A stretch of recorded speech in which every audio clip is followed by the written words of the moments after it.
ఈనాడు ఈ ప్రభుత్వం పెద్దలు ఉత్తమ్ కుమార్ రెడ్డి గారి నేతృత్వంలో హుజూర్ నగర్లో సన్నబియ్య కార్యక్రమం ప్రారంభించి రేషన్ కార్డులకు సంబంధించి తుంగతుర్తిలో కార్యక్రమాన్ని తీసుకున్న తర్వాత ఈరోజు 3,48,00,000 ప్రజలకు ప్రతి నెల 2,16,000 క్వింటాల సన్న బియ్యాన్ని మీ ఇంటి దగ్గరికి ఈరోజు తెచ్చిస్తున్న మాట వాస్తవం కాదా? 17,000 పైచలకు రేషన్ షాపుల్లో ఈరోజు సన్న బియ్యం మా ఆడబిడ్డలు తీసుకెళ్తున్న మాట వాస్తవం కాదా?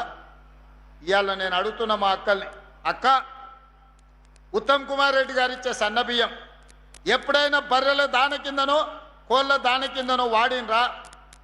ఆనాడు దొడ్డు బియ్యం బర్రెలకో కోళ్ళకో దానగా వాడితే ఈనాడు ఉత్తమ్ కుమార్ రెడ్డి గారు ఇచ్చే సన్న బియ్యం సంటి బిడ్డలకు బుక్కడి బువ్వ పెడుతురు. కుటుంబం మొత్తం కడుపు నిండా ఈరోజు బుక్కడి బువ్వ తింటున్నారు, కంటి నిండా నిద్రపోతున్నారు.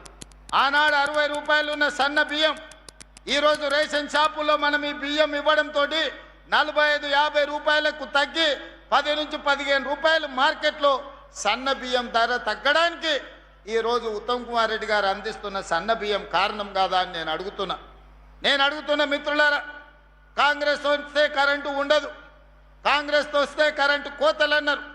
32 నెలలు అయింది. ఈరోజు రైతాంగాన్ని నేను అడుగుతున్నా, ఏ ఒక్క క్షణమైన కరెంటు పోయిందా? ఈరోజు రాష్ట్రంలో గ్రామీణ ప్రాంతాల నుంచి తండాలలో, గూడాలలో, మారుమూల పల్లెల్లో ఉచిత కరెంటును అందిస్తున్న మాట వాస్తవం కాదా? ఈనాడు రైతులు ఆనందంగా వ్యవసాయం చేసుకుంటున్న మాట వాస్తవం కాదా? ఆనాటి ముఖ్యమంత్రి ఒరేసుకుంటే ఉరేసుకున్నట్టే అని ఆనాడు చెప్పిండు. ఆయన మాత్రం పక్కనే ఉన్న మెదక్ జిల్లాలో ఫామ్ హౌస్లో 100 ఎకరాలలో ఒరేసుకొని 4,200 రూపాయల క్వింటాల్కు కావలసిన కంపెనీలకు అమ్ముకున్నాడు. ఆనాడే నేను చెప్పిన, తెలంగాణ రాష్ట్ర రైతాంగం కాంగ్రెస్ అధికారంలోకి వచ్చిన తర్వాత మీరు పండించే వరి ధాన్యాన్ని మేము కొనుగోలు చేస్తామని చెప్పినాం. ఈనాడు మీరు పండించిన వరి ధాన్యాన్ని కొనుగోలు చేయడమే కాదు, ఉత్తమ్ కుమార్ రెడ్డి గారు 500 రూపాయల బోనస్ ఇచ్చి చివరి గింజ వరకు మీ పంటలను కొన్న చరిత్ర ఈనాటి ప్రభుత్వంలో మీ కళ్ళతోనే చూస్తున్నారు కదా. మరి ఆనాటి ప్రభుత్వానికి ఎందుకు ఈ చిత్తశుద్ధి లేకుండా పోయింది? ఒరేసుకుంటే ఉరేసుకున్నట్టే అని చెప్పి ఆయన పొలంలో 100లాది ఎకరాలల్లా వరి పండించుకున్న విషయాన్ని తెలంగాణ ప్రజలు మర్చిపోయినరని అనుకుంటున్నారా? మరి ఈనాడు మీకోసం కష్టమైన బరువైన 500 రూపాయల బోనస్తోని ఈరోజు వడ్లు కొనుగోలు చేయడమే కాదు, ఆ వడ్లను బియ్యంగా మార్చి 3,48,00,000 మంది పేదలకు సన్న బియ్యాన్ని అందించే కార్యక్రమాన్ని మన ప్రభుత్వం ముందుకు తీసుకెళ్తున్నది కదా. ఈ రకంగా ఆనాడు రైతు బంధు అన్నాడు, 10,000 రూపాయలు ఎకరాకి అన్నాడు.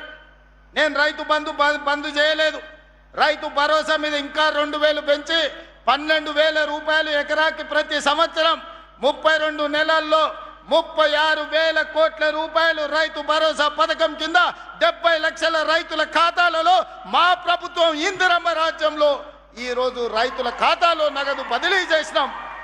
నేను సవాలు విసురుతున్న చంద్రశేఖరరావు గారికి, నీ జిల్లా గడ్డ మీద నుంచి రా, శాసనసభలో చర్చిద్దాం. రైతుల కోసం మేము చేసిన మేలు ఏందో, మీరు చేసిన అన్యాయం ఏందో ఈరోజు మాట్లాడదామని నేను అంటున్నా. అదేవిధంగా ఆనాడు 1,00,000 రూపాయల రుణమాఫీ అన్నాడు, 4 విడతలు అన్నాడు, అసలు ఇస్తా అన్నాడు, మిత్తి ఇస్తా అన్నాడు. 2 సార్లు ముఖ్యమంత్రి అయినా 6 లక్షల రూపాయల రుణమాఫీ చేయలేదు. ఆయన ఇచ్చిందంతా మిత్తికే సరిపోయింది.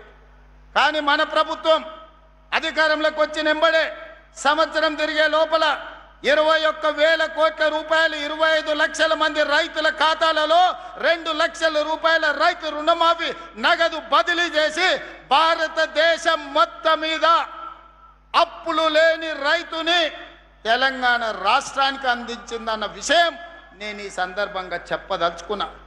కేంద్ర ప్రభుత్వం ఇచ్చిన నివేదికల్లో అతి తక్కువ అప్పుల్లో